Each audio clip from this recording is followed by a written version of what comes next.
Wow, that was quick. Welcome. Yeah, I know. Not It was even a like 3, 2, 1. Just a one. we're on business now. We're heated. Welcome to Nature's Neighbor. Guys, I am your host, Melanie Blankenship, sitting in the studio here in Paso with my co-host, Josh Carmichael. I'm back. Carmichael Environmental. Yes, he took a little hiatus last Monday to go and work in the kitchen. And now Yeah. I'm seeing is you couldn't stand the heat, so you got out of the kitchen. Well, and I came to Paso, so I guess I like the heat. I don't know. It isn't too bad though. No, it's only 90 out there right now. Beautiful summer day all over the county. I drove it. Gonna drive from here to South County tomorrow to Santa Barbara County the next day. So I'll let you know how it looks out there. Was it foggy in the South County? We were getting a little bit at the beaches. Yeah. I'll be honest with you, as a North County kid, we always get excited when the fog is on the coast because that means that we'll have that little nice air conditioning. Hopefully by 3, because you always know when it's 3 o'clock in the North County because you get windy. Why do you get windy? Well, because the fog is sitting on the beautiful coastline, and those coastal mountain ranges sometimes like to block it. But sometimes that fog comes in so thick, it just goes right over the mountains. And, the Templeton area where Nature's Touch Nursery and Harvest is, there's something about the location. Yes, it's family property, but there's something about the location that people don't realize at Nature's Touch. So there's a little funny little gap in the mountain range, the coastal mountain range. Gap, you mean? Yeah, see, everybody hears the term, but they don't understand what it is. Well, there's this gap in the coastal mountain range that is this where the fog knows, and it creeps over those mountains and cools Templeton down before it cools Atascadero and Paso. So here we are, the last, doesn't even count as a week because tomorrow is the last day of June 2025. I always like to put the dates on our podcast because I get people that June 30th. Is today June 30th? Well, sorry, I've been on a family vacation. I don't know what the date is. So tomorrow's July 1st. Oh my goodness, I don't even know what day it is. So normally in the North County, we're hitting triple digits by now, and we haven't. And so it's kind of ironic that there's not that much fog, but it's been cooler. Yeah. It's been a later season altogether. Remember how later season altogether ran later and winter ran later, and give it a couple weeks. I'm sure it'll get plenty hot. And you have to be in the water when you come up here. Our guest Bruce with NARMAC the last week, he came in to talk about Lake Nacimiento and the water levels. And I'm just going to disclose I've been out there since Tuesday of last week, and he isn't kidding. They are dropping lake levels like nobody's business. When you're there, from Tuesday to Sunday, right, to watch a peak of a rock on Tuesday be a whole mountain by Saturday, you're actually realizing they are dropping. Yeah. And I say they, Monterey County is dropping a lot of water out of that dam. And, Bruce kind of put it out there last show, and I want to remind people, they are calling for farmers. They want to hear Monterey County farmers and their opinions on where that water is going and what is the use for that water. So, it's important to remind people again, so contacting NARMAC and get them directly involved directly with farmers. He was hoping to get a contact through our podcast because we do get much better.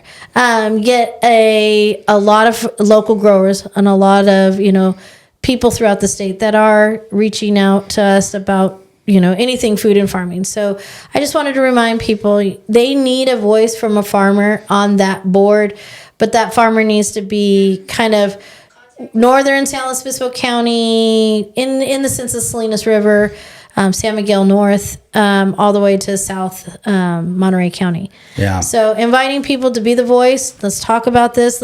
Let's have it from the source, not just a hearsay and consultants or specialists or government officials making the choice. Let's actually have people that are in the soil and getting their hands dirty, be the voice of it. Locals that see it every day and depend on it every day. Yep. Yeah. No, water is life. And it's crazy to see how it's drastically changing. So again, here we are again on this is last day of June 1st of July, and here we come on the Independence holiday. This coming up, 4th. What are you going to do for the 4th? What's on your plans? You know, I don't really make a lot of plans for the 4th, but I know I'm going to end up at the beach usually. Yeah. So Smart. That's kind of easy where we're at. I just, kind of get through the work week or work day, whatever we got to do, and then we just end up somewhere down there. As a Templeton Rotarian, the Templeton Rotary puts on the 4th of July parade down Main Street in Templeton. It's literally like everybody that attends that parade does I had no idea. Like, it's super cute. We have like 44 entries in our parade. Super fun, super community. You know, Nature's Touch Nursery and Harvest is right there on Main Street. We all hang out, watch the parade, but I get to work the parade this year as a Rotarian. So, very cool. Looking for volunteers, right? Well, and I've been in the Cayucas parade. It's fun every year. It's similar. Yeah. Ours is a little bigger. Sure. You know, and ours is earlier in the morning. Yeah. So, you know, I think ours starts at 10 and theirs starts at 11 or something like that. So you can do half. Yeah, you can do half. You know, when it's really hot, people want to go to Cayucas. It's not going to be that hot. So yeah, be nice up here, I'm sure. I'm looking forward to the Templeton 4th of July parade. Yeah. I just want to point out too on this is the fact that the Rotary, Templeton Rotary Club, is who puts this parade on and why. Yes, it's a community event. Yes, it's all about celebrating our independence and having that time with friends and family and to celebrate. But also just remember, people, that is a fundraiser, and the Templeton Rotary puts out beautiful scholarships for children to be able to continue their education. And that's what that parade is about. That's why that parade is put together. Yeah. That's what we're doing there. So, you know, we might want to put the solo cups down until 1 o'clock. And you jiggle, but it's not funny. When you have intoxicated people at 10 o'clock on 4th of July, it's a little testy. Yeah, pace yourselves, people. Pace yourselves. And also at the same time, be kind, be courteous. Don't throw things at participants of the parade or, no, there's a lot of things that go on. And if there's a barricade in the road, don't go through it. You know, let's be neighborly, let's be kind, and let's enjoy the 4th of July parade. Oh, and by the way, can you keep your firecrackers out of the dry grass so we don't have any fires like we did last year too? Yeah. Those are just, you know, simple I'm sure there's requests. Enough room to have fun in there, it sounds like. But yes, I'm working it. So celebrate within reason, people. Don't burn the town down. Want people to be neighborly. Let's just be kind. Let's enjoy each other. Let's celebrate what it's about. It's about being community. It's about enjoying the creativity and the means to be in the parade. And, you know, our football team does it. The sheriff's program, you know, they all get on their horses and the posse ride down. It's like, it's a time to celebrate those hardworking people and our programs that this community is constantly building and constantly funding and constantly managing. But the overall event of the parade for the Templeton 4th of July parade, it is a fundraiser to help our youth continue. So let's live by an example and do the right thing and be a good community member and just be civil, you know? Yeah. So as you can tell, I have a little bit of experience in this parade. Sure. And I'm super honored to be a part of help managing it and organizing it and fundraising and watching the fundraising actually money go to the program that it's about.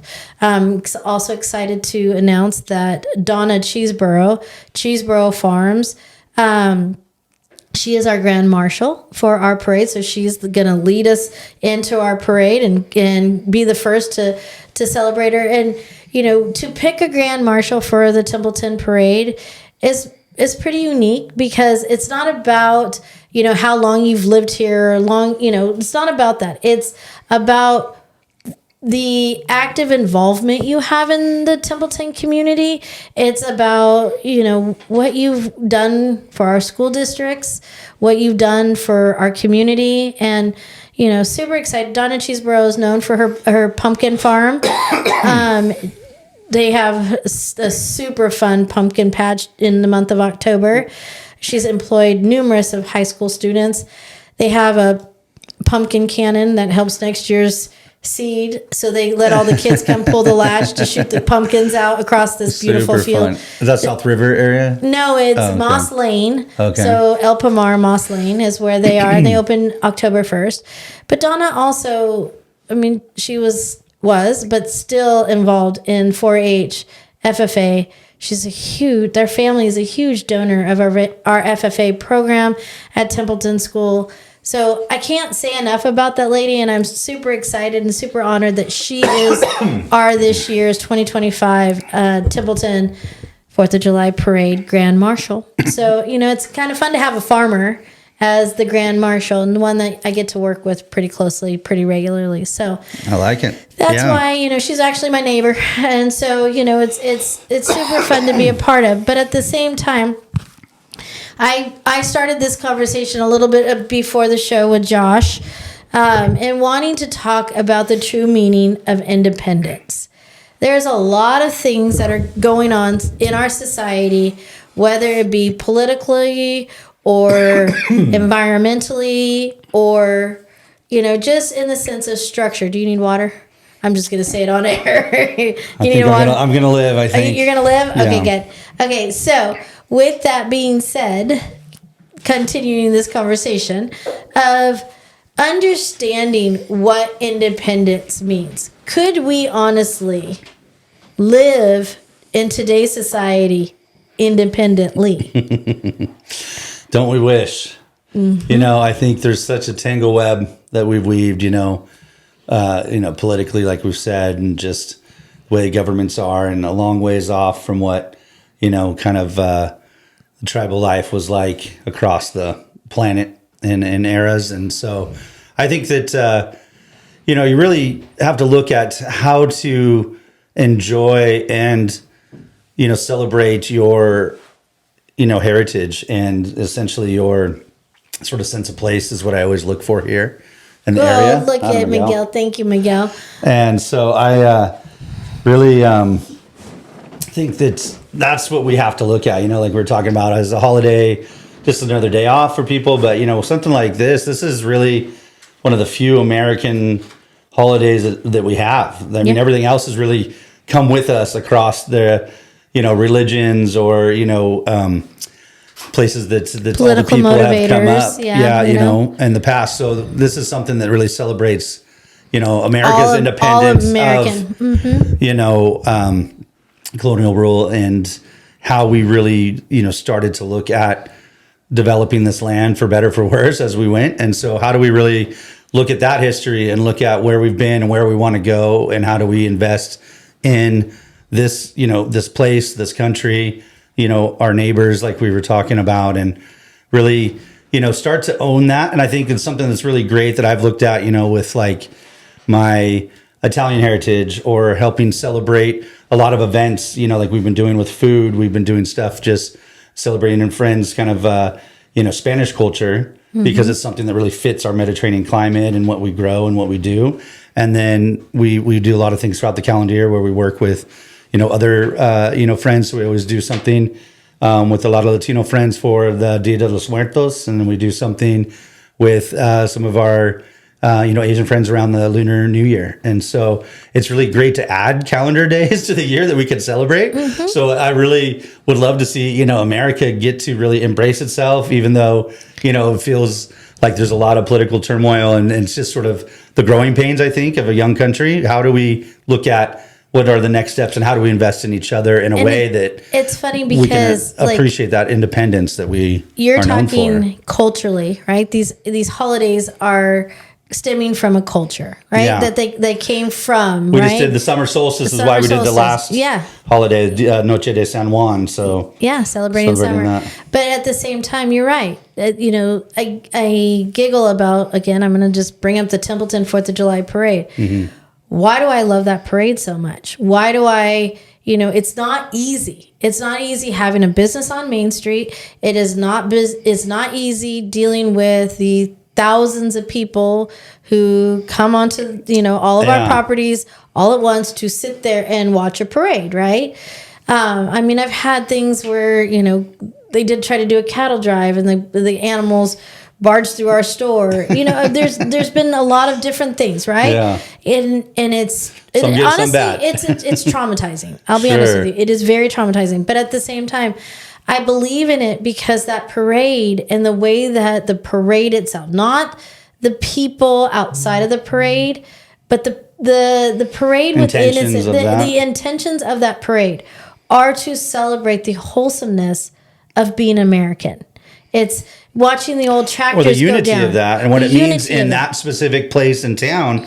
Like that parade looks different than the one that's going to be in Cayucas. Yes. And every town has like holiday parades. We have the lighted boat parade like in Morro Bay. Mm-hmm. You can't really do that in many other towns. Yeah. So the Spanish dancers, the beautiful Hispanic men and women that dress up so beautiful, and they have the Andalusians that dance. Yeah. They have that comes into our parade. I hope they're attending this year. But there's so much of that kind of stuff. But that's American. Mm-hmm. It's all of us and what we've either come here or been here, that we've dreamed or aspired to be better than this what region, we left, right? Every region needs to have regional pride. Mm-hmm. Just kind of talking a lot about this with my nephew. Just got back from 6 months in Europe, and he was studying and traveling around. And so really kind of comparing and contrasting a lot of differences and things from here to there, and, things that he would see in older cultures and stuff, and recognize, the differences. And so I really love to,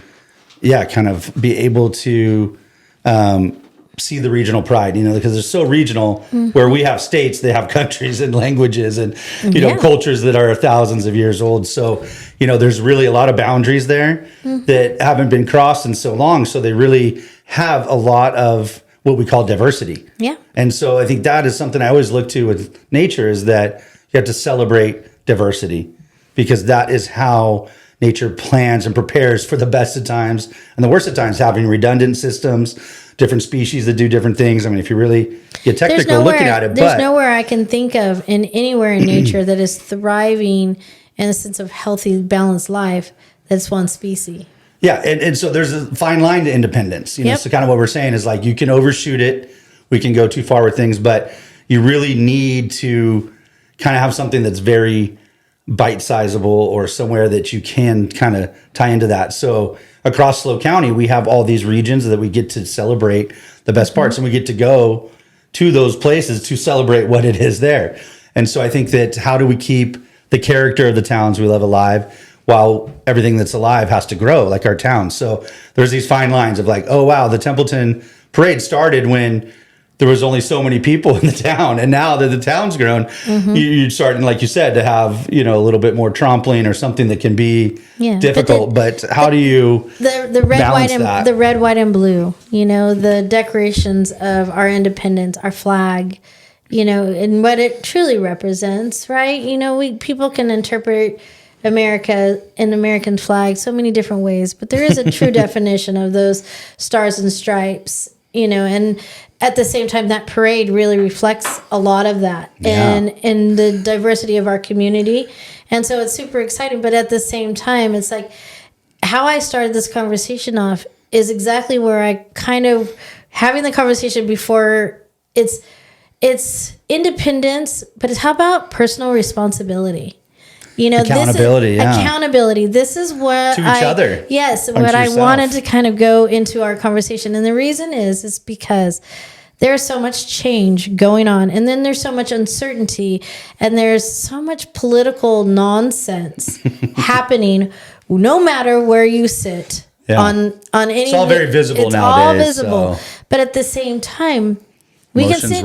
We can open up our phones and we can see social media, and we can talk about one side versus the other, or this or that. Really, those are the extremes. There's the extremes of it. But again, we go back to most people don't know what it takes to get to that point or get to what it is that they're arguing about, right? Yeah. Like we can sit here and talk about food. Let's just generalize food because, there is the discussion of getting, food coloring out of our foods. There's getting oils, rancid, bad seed oils out of our foods. And there's already a debate by the Midwestern farmers that don't want that to happen. Yeah. Right. So there's all this stuff coming out. That's all they're invested in now. They have nothing else growing out there. Exactly. But at the same time, most people are like, well, the farmers are saying it's safe.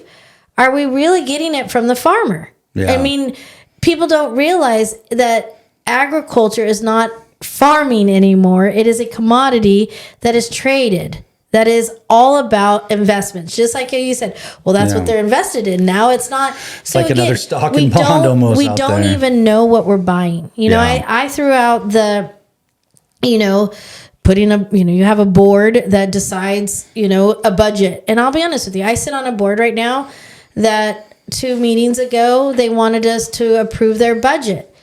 We asked, where did they stay within the budget the last 5 years? Did they manage the money well? Because all we kept hearing was with FEMA money being cut, we're underfunded. Well, we got cut here. Well, but we didn't vote on that. We voted on a budget that local taxpayers were funding, right? And did they stay within that budget? And they couldn't give us that, but they wanted us to approve another budget. Mm-hmm. So do you see, where is accountability and then me sitting on a board that I can sit and read and I can call and I can ask all these questions. But then when you go to these board meetings and you get this information that you're supposed to vote on as an advisory council or as a supervisor board, but how are we to vote on it? Are we actually getting the accurate information? Are the levels of employment being held accountable to the positions that they are? Did they stay within that budget? Where did this money go? Where did that money go? But yet me as a taxpayer, I had this conversation with you guys. We can see our checks if you're a paid employee and you see how much money you're supposed to get, but then you see how much money is taken away. Or as a sole proprietor or business owner, you file your taxes and you have this amount of money that you gotta, you got this credit, but you gotta put it here, you gotta put it there, can't put it there this year, but you can put it there next year. Like, do we not realize that we don't even have control of the money that we make, let alone, and we are not even allowed to question, where did that money go? It's a lot of levels. I mean, that is a lot of levels. Where I think people are starting to hear, like you said, there's so much that we need to stratify, socially and then economically and environmentally. And I think a lot of times those things don't really get stratified enough. So kind of like, they started that whole the Department of Government Efficiency saying, hey, there's waste in government. And it's like, well, yeah, everybody knows that. But, there was sort of like, since James Madison, the founder of the Constitution, had a great quote I learned in college. Thank you, Mr. Bud Evans. It was that the engine of government is self-interest. Yep. So that's since the beginning. So whoever's in place, they're kind of like, hey, we don't want these programs in place that the money goes here. We want the money to go here.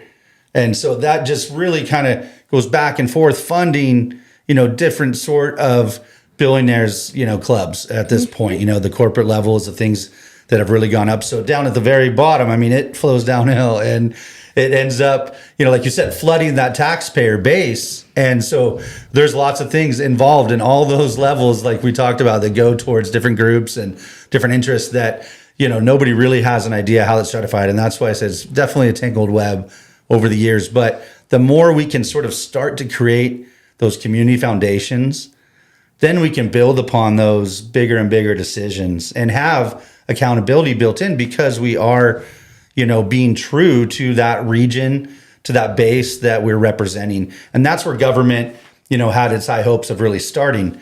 But since we've gotten millions and millions of more people, I mean, the other thing I really learned in a great urban ecology class was that the human psyche has never evolved past the village system. So we don't know how to make decisions for millions of people at a time that isn't really just, affecting you and a couple hundred people. Like Capitol Hill, if you're there and you're getting deals. If you're not there, it's flowing down to you as it may. And so I'm showing up and I'm still not getting deals. Yeah. So I think to me, it's having the resiliency in our communities to gather and to celebrate and to say, hey, we're part of this whole, that is, America, but we're in this region of California, and this is our history, and this is our population, and this is our present, place. And so how do we sort of build upon that foundation and then see those next level things? Because right now, it's really hard. When I was first 18 and I wanted to change the world, and I was like, wow, I'm one person. I'm, so inexperienced. I'm not going to be able to get to the federal level straight away. So I started doing more and more local, politics and more things in the community, and really sort of grew my skills and abilities and foundations from that. And I think that if we can find ways to do that, then maybe these groups that we, boards we sit on can have a little more accountability and responsibility for what they are overseeing. And then there isn't really that waste, because once you get to the top level, you have these few people making decisions for so many.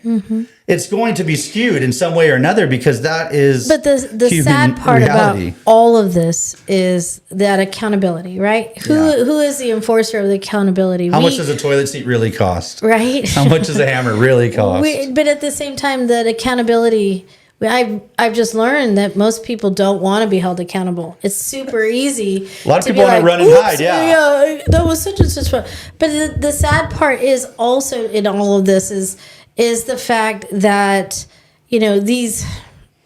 that accountability is like, who is going to be that enforcer? You know what I mean? Like, we as a society, we can talk about this all day long about, we got to start it somewhere, right? Yeah. We got to be able to do it somewhere. But where do we start? Where do we hone in? Okay, so you can do this, I can do that, and yet now we can actually move forward. And why I'm saying this is because everything that I am researching, watching, being a part of, investigating, trying to build, trying to hold on to, participating, trying to participate. Everything is about legality. Sure. Everything is about legality. Everything tilts into the legal field. Everything is about liability. This way, yeah. Everything is about, food safety, HACCP plans, insurance. Oops. Yeah, that regulation was bad. We don't know if we're going to implement it or not because, it's in litigation. Yeah. I can't afford the law anymore. No, the law is only there for those who can afford it. And that's what I'm trying to say. It's like, who are we going to be held accountable? Because in the big picture of all of this, and I know I'm going to have people not happy with me, the law does not work in favor of the right in the sense of the good of all, right? It's only there for people that can afford it. Yes. Yeah, right. And doesn't justice, stand for all? How do we have something that is really fair? And I think that it has to be the building blocks of your society, of your community. And that's where I feel like getting down to our nitty gritty of food and feeding ourselves and being able to use the land in the way that we want is, where we can really put that into the fabric of our lives. So when we gather with each other, why I'm trying to feed people and have people come, to participate in a community, kind of event is so that they start to have an agreement amongst each other. And so if there's sort of a consensus and sort of a buzz or a vibe of your population, those representatives and those who rise to represent you will know it because you will stand for it. And that is something that, has gone on over so long. You look at like how a lot of countries that had so much food sovereignty and just ancient systems, hundreds of year old olive orchards, 100-year-old rice fields and stuff. Japan, Europe, places did not want GMO crops. They did not want certain things to go in and infiltrate there. So they were able to agree upon so much of how they wanted to treat their food that they were able to have the laws follow that. And that's what the laws are supposed to do. But like we said, we have people that rise into power. Power gets abused. The humans have their own faults with greed and anything that happens. That how do we really start at the bottom, make sure that community knows what it stands for, projects that through its, economic avenues, through its social avenues, through its environment. And how do we have people rise to the top to represent and bring that message forward in a more accurate way? So, going back through histories of cultures of foods and all of that, I've done a lot of research, traveled the world, and realizing, I can go to these far out places, in places that have amazing food that they've grown themselves and that they've produced the food for generations, right? What is different there that it is different here, right? Because we now are a culture of multi-generations of growing food or producing food, and now we're a generation of marketing food and that kind of thing. So what's different there is exactly what I just said. They're feeding their community. The first and foremost priority of that community, why I tend to travel to these places, is because food safety is natural to them. It was they care for what they're doing. They care for what they're doing because they care who they're giving it to. Is it farmed like it is in this country?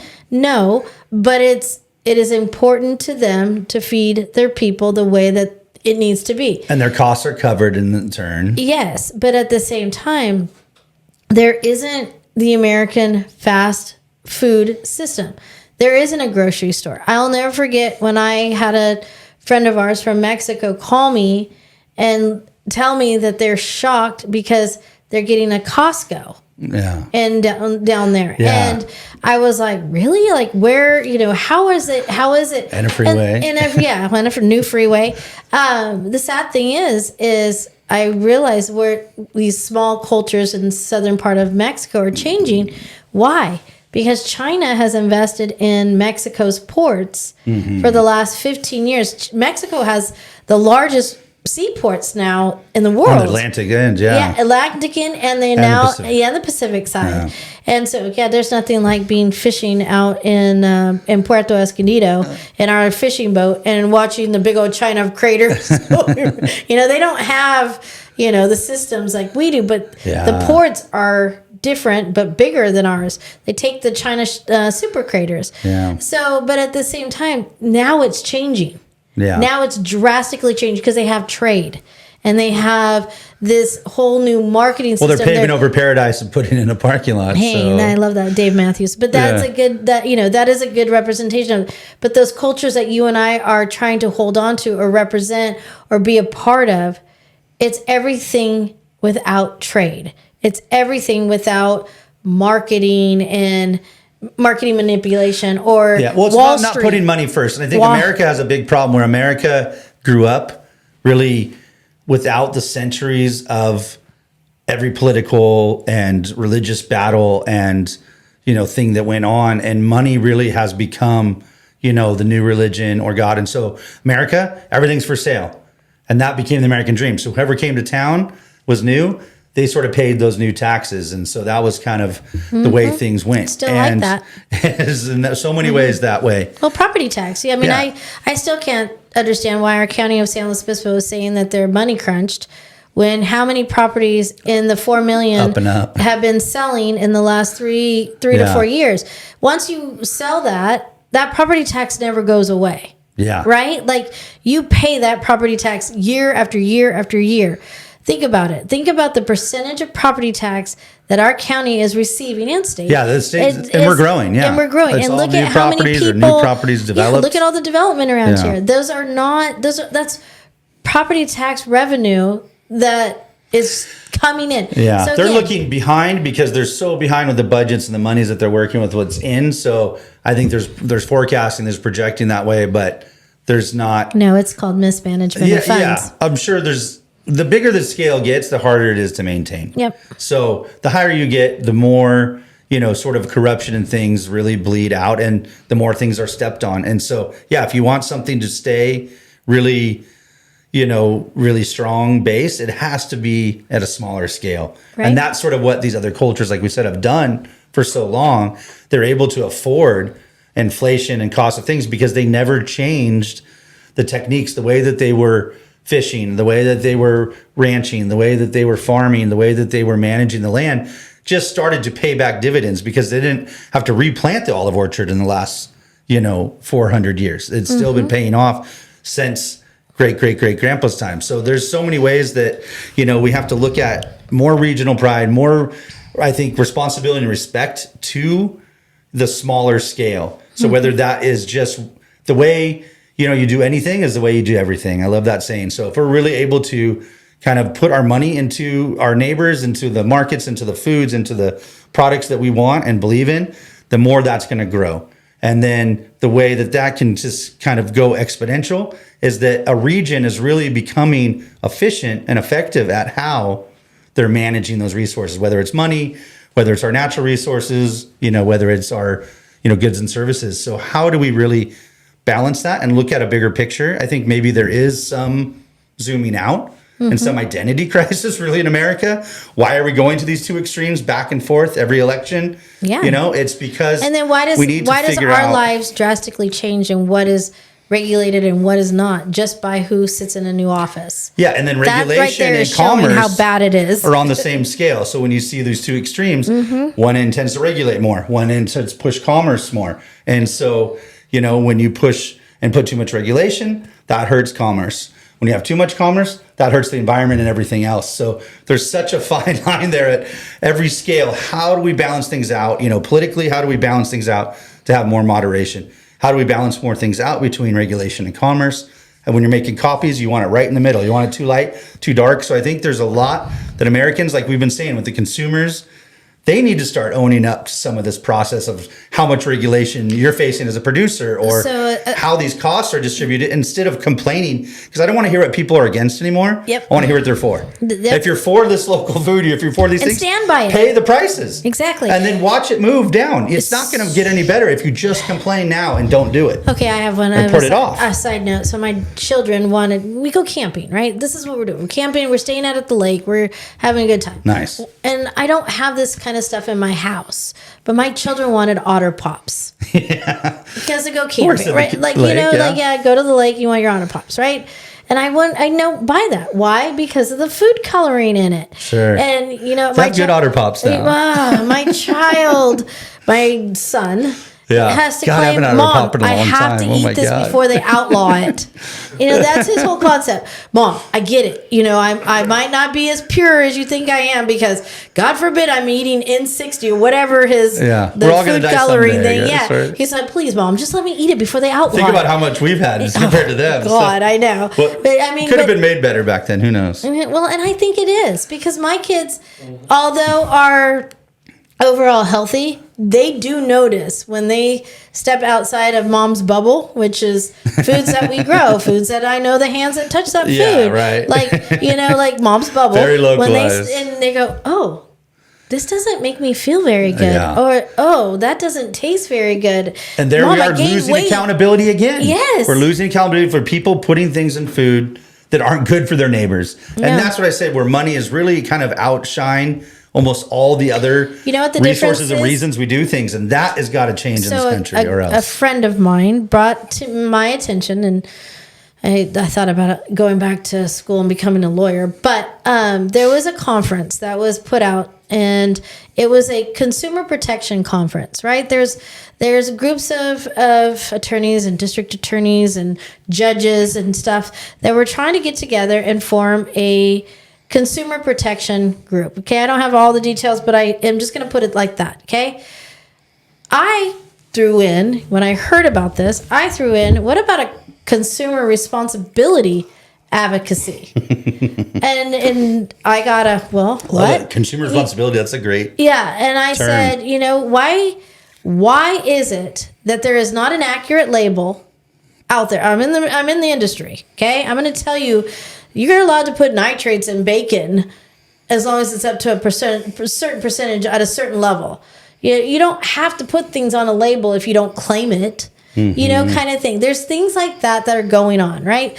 So there's, the label, we have all this stuff, right? And then consumers are like, I'm buying a label. And then the media will throw something out about, this consumer or this product was recalled due to mislabeling or something like that. And the consumers have no idea that this is even going on. And consumers are want their labels, they want their trends, They want, their perceptions of things. It says it's, bottled water is gluten free, because I'm gluten free. Like, do you know what I mean? Like, I'm using these as examples, but it's gluten free toilet paper. Wow. Yes, at Costco there's gluten-free toilet paper. Yeah, don't eat it. Yeah, don't eat it. But at the same time, okay, so there's all these things, right, that are out there. But where does the consumer's responsibility chime in? Yeah. When they're like, "Oh, I just bought it." Well, what do you mean you just bought it? There's no consciousness in that purchase. Like, what does independence really mean? And so again, I'm just thinking when you're talking, I'm like, wow, the consumers, we've been passing the buck on to these producers, because why even buy it? Like, I love going out fishing and taking my nephews, my brothers lately, and all kinds of stuff. We're out there and we're getting whatever the, ocean's going to give us that day. And we have lots of food and you're not putting anything in. So if you have more of a bioregional living, you have a sense of place. Like, I live near the ocean, so that's why we eat there all the time. Mm-hmm. I know what's in the hills. We want to showcase and give people more opportunities to eat elderberries and acorns and other things. Because there's a trend that says eat local. What does that mean? People don't know what that means. I doubt you out there right now. I wonder, by show of hands in the audience, how many people regularly harvest elderberries and acorns? I know I have tons of friends that do because they've been doing it for generations. They're not ready yet, by the way. And a few other people have. And so, just sharing that moment and thinking of that moment and having the responsibility to say, I live in this place and I'm going to put the best things that I can find in myself and my body or share in our community and not have to buy things. If we can reduce that need to earn, if we can reduce those costs, people always say, this is so expensive or this is an expensive place to live, but they're not taking it. I don't see them out there, on the water doing things, right? Why do we have to buy our way out of this? That's we need to leave money out of the equation. The whole consumerism of our country, you got to spend money to make money. That's the identity crisis of America, right there. Exactly, but quantity over quality, where other countries are quality over quantity. Yes, they're not eating as much. They're definitely making less stuff, but with more intention because it's what their grandma did and it's what their grandma told them. And so when you can follow that line through, that's where it's more. And that's why these celebrations are so important, because we have to have that pride of where we are and then how that changes over time too. Different people are going to be in the community. Different people are going to be in the parade. Different things are going to be highlighted. And we have to take responsibility at the outset. And I swear everything will get easier above that. We're not going to change the tax codes immediately federally, but if we can have a better, I would like to think we could. Agreement. But if we can move that way, I think that's where the power of the masses are. How if any of us in the masses have any hopes, it's with crazy is it strength in numbers. My children went to school. One graduated already, college. One is still in school and working full time. Okay, my son is 22 years old, and at 22 years old, he is earning his own living. He's paying his own bills, but he does not qualify for the earned income tax credit. He doesn't get that until he's 25. Why is there an age on an earned income tax credit instead of an amount or something? Exactly. Yeah. Or the fact is, I started my business at 22. I wouldn't want to wait it. He's an employee. Yeah. My daughter's going to be in the same realm because she's going to file next year. But there's just those kind of things constantly that for all of us who are in it, I'm questioning it. I don't care what level of income you are at. Everyone is feeling it right now. If you, even the ones that are just scraping by, I feel for them, because how do they get to work? Because the cost of just go to work right now is outrageous. Mm-hmm. And at the same time, this is why I'm saying we need to declare independence. And sorry, Josh, I drove you right into that conversation of exactly where I wanted to go, because it's not about you and I changing the world. Yeah. It's you and I stimulating this conversation of the fact that we each need to take responsibility. Yeah. We each need to take accountability for what we're doing. And yes, you and I are the examples of trying to live within our means. I tell my kids every day what they're going to pack for lunch, what they're going to eat for breakfast, what's going on my phone right now is what's for dinner. It's what do we have? Yeah. What can we make from what do we have a lot of right now? Yeah. Right? And that's the seasons, and that's really not even to us. We are part of this whole. And I think that's where we really have to get in, where we fit in as human beings, and, you know, finding that place and that balance again within the seasons, within the landscape, within getting creative with what we have, balancing it to not overuse it so that we can and keep it coming. Big. Share what we have abundance that we're not going to be able to use, but at the same time being resourceful within our own means. Yeah. You know, is it easy living amongst family? Right? No, it's not. I am very grateful that my husband and I many years ago chose to stay here and raise our family, because even though maybe politically or religiously, financially, the way we raised my children, I mean, you know, I think at times my families would have done anything for me to put my kids in school or daycare or get a nanny or that. I didn't want to. They're my children. I wanted to raise them. I homeschooled my children. I would have never gotten them to school on time, so that's okay. But, you know, there's so many things that I wanted to influence. I wanted my husband to influence. But at the same time, was balance, right? Just because my in-laws were different or my mom and dad were different, but the influence that they brought to my children made them better. And I'm saying this speaking upon family, because to me, family is not just blood, right? I love that I can structure and protect my children, and I ask questions and I build things around my children to protect them, but I put them out there to figure things out, to figure out how to be responsible, how to be resourceful, how to be accountable, because not everybody is like mom's bubble, right? Just like the dang Otter Pops. It's not always going to be a certain way. How do we get better? If we're being resourceful and we're being, you know, aware of our surroundings more, and we're accountable for each step we take, each action we take, the way that we live our lives. If we actually sat back and did that, could you imagine the impact of a community or a society that might be struggling in one thing versus another? If we had a core of people that lived within their means and taught that, lived within their own resources and taught that, and was able to share it easily across, like you and I do. Like if we could just expand us. Well, I think that people really just, you know, we have that underneath everything. And sometimes holidays or other things really bring that up where, you know, that's who we're going to be with, you know, like immediately have so much family around here that if there's a holiday or birthday, something like that, you kind of know that core is going to be there, or we're going to do something together or take care of each other. And many hands make light work, like you're saying with your kids, or having, you know, ourselves be part of our communities and really participate. That allows us to not have to burden all of the costs that they're out there. So when people look at, oh, this region is expensive, well, in dollars and cents, but that's a single bottom line. That is not the triple bottom line of what, you know, real costs, you know, are measured in. Mm-hmm. Whether, like we would say, economically, socially, environmentally, there's benefits and costs to whatever we do, wherever we do it. Mm-hmm. You know, and that where is a big thing. And then the who, you know, we have so much more people, like our county here, you know, growing up here for as long as we have, we've seen it, you know, really develop, and we've seen it grow. And it changes all the time. So, you know, we had a lot easier systems. Like when the kids wanted a skate park in Cayucas, the parents threw a blues concert at the Vets Hall. There was the money. Like we said, we weren't looking towards these handouts or something outside of the community. We're looking at, you know, something within ourselves. How can we share the responsibility and cost for things? What I see in that, though, a little bit, you know, what's changed in us is we always expect somebody else is going to do it.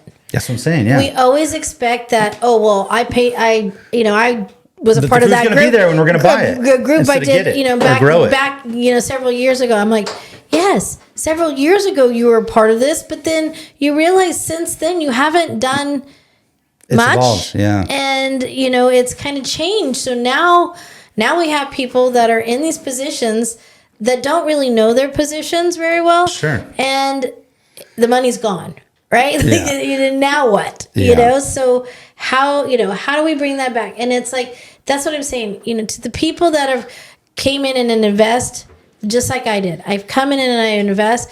What I have realized from watching others is you can't get in and get out. You got to get in to stay.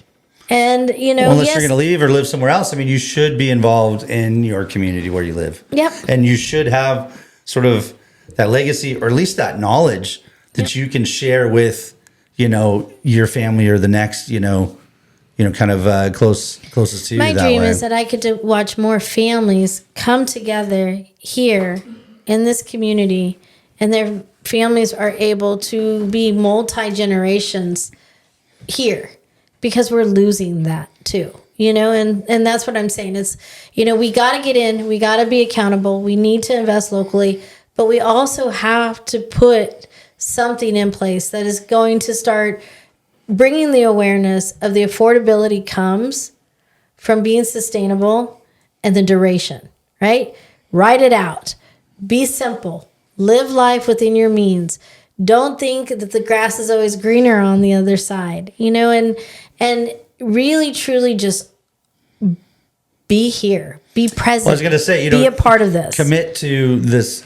Where are you? And I think then people can really live to that means. Why do we live here? Is it because of who, lives here, like our families? Is it because we know Lake Nacimiento, the lands and the harvest? Yeah, I mean, right? It'd be free. Cayucas. It's the ocean. Yeah, right. Cambria. So, I mean, we have so many answers to those. York Mountain, Creston. But that's what draws us to want to keep giving and to instill that, like we said, in the next generation, so that it's in the next hands. Morro Bay, especially right now with the otters that are in the bay. I don't think I've been to Morro Bay recently without seeing quite a few otters. There's a lot of otters that reside right in the harbor. There's so many more. We were, I think, fishing the other day. My brother thought they were otters, but they were bull kelp. But there was a lot of otters. No. MDO, I've been seeing a lot of them. When you're going towards the rock, you can see them just floating, popping clams. Well, that's because we stopped putting more toxins in the ocean and killing them. Well, and there's that big dredger still out there. They still dredge every year. Yeah, so there's something going on out there too. So I saw that. But again, look at me. There's so many things. There's just we can work sun up to sundown and then take a couple of days or take a couple of hours and just veg, because there's so much beauty in this community. Like. You don't have to go far to really get a great, vacation. Nope. You can go to the beach, you can go to the mountains, you can go to the stream, you can go inland. I mean, there's just every corner, every day. I always tell people, like, I talk to someone on the phone across country or whatever, they're like, how's it going? I'm like, oh, it's great. I can't complain. Like, how do you complain about 70 and sunny every day? My mother-in-law is in Sweden right now. When she went and visit Sweden, Germany, and then the Czech Republic. My mother-in-law is Czechoslovakian, and she went to Prague. That was one of my nephew's favorite cities. It's a great town. Cultural, but it's funny because I was getting pictures and messages, and that's the one thing that we notice about Europe is the vintage histories, right? But the funny thing she kept pointing out was there's so many flowers, and then I'm like, oh, so what's blooming? And then I'm like, oh, yeah. That'll be there for about 2 more weeks, and then it's done. Like that. She's like, I'm like, we're in California. We get it for months. Things do not bloom. And she talking about the fish and the potatoes and the things that are on the menu there. And she goes, yeah, they, it's funny, how different they eat here.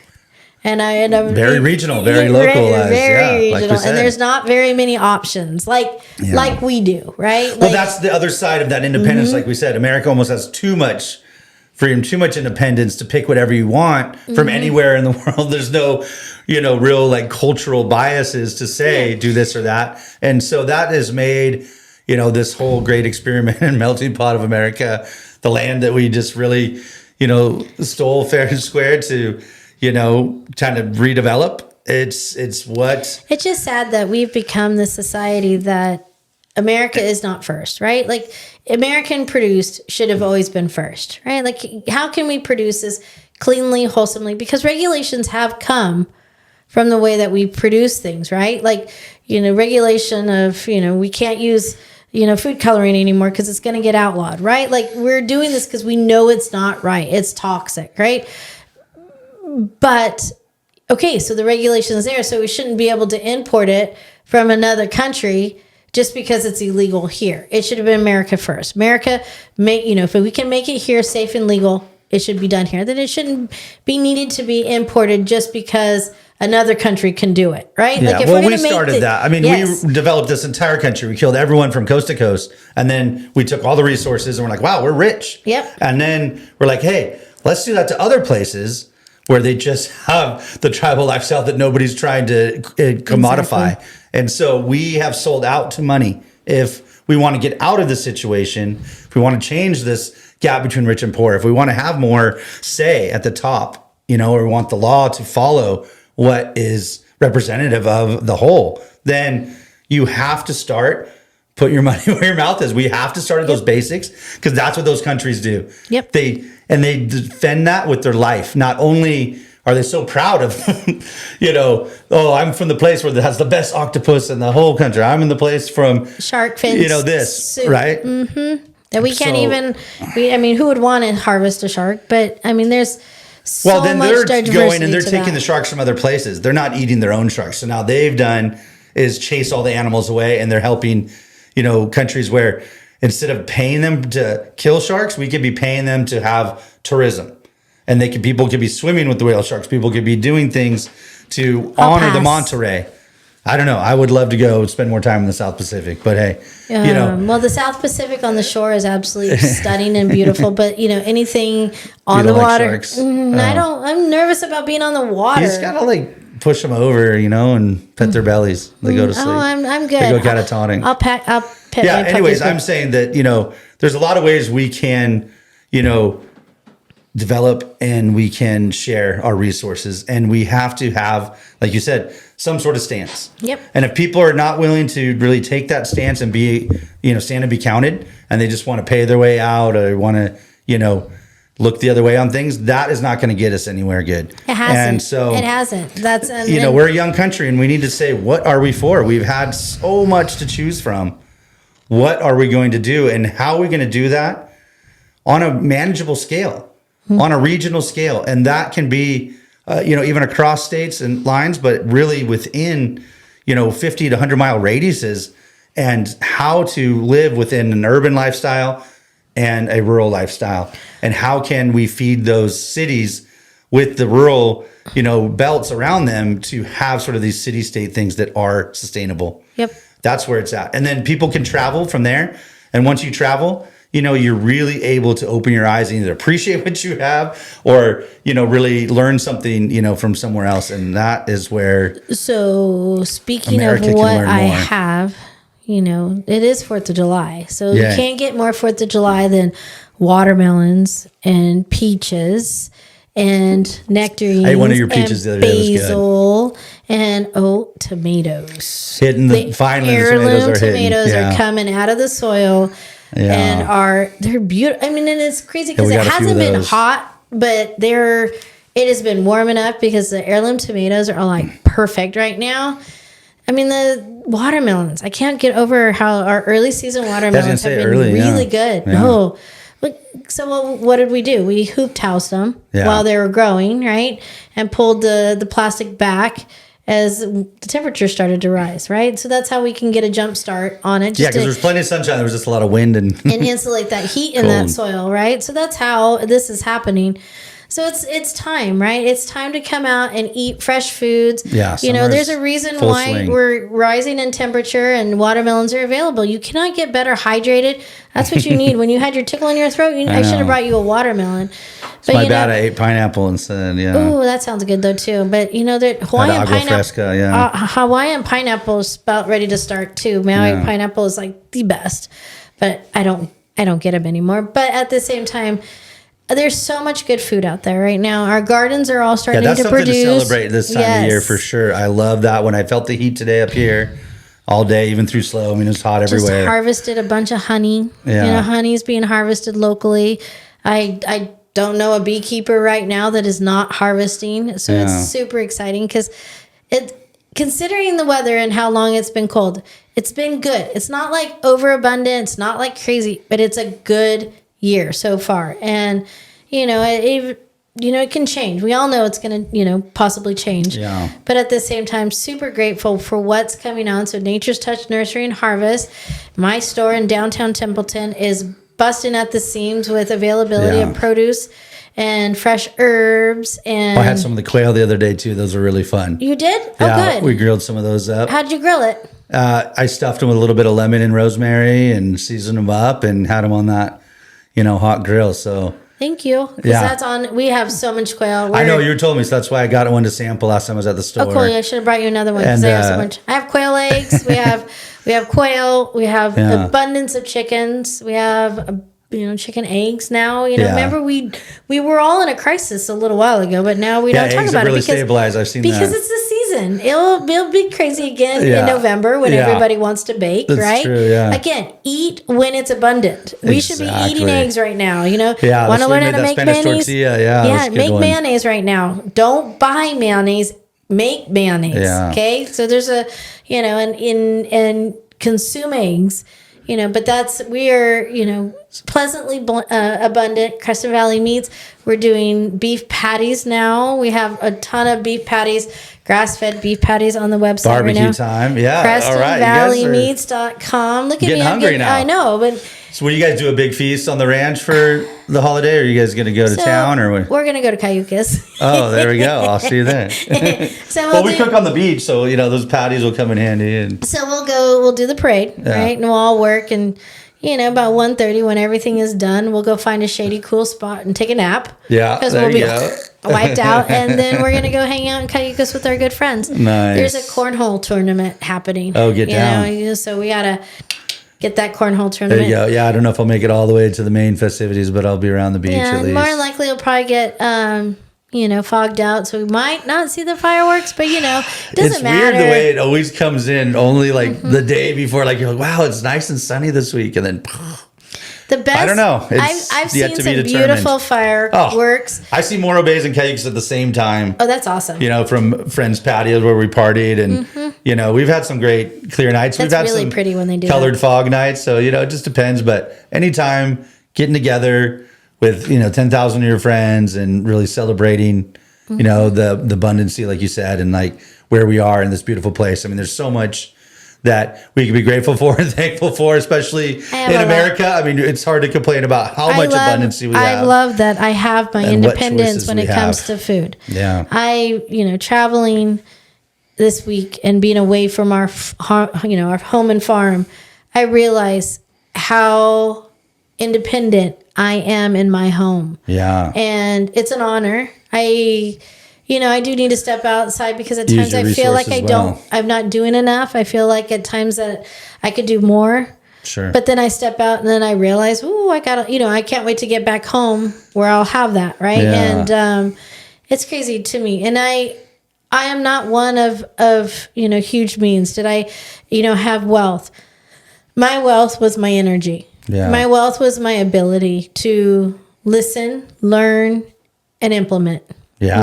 And skills. But the skills came from having the desire to care about the soil I stood on and the people I stood next to. Beautiful. And that's what my independence I've declared, and I will continue, because it's not just I'm independent today on the 4th.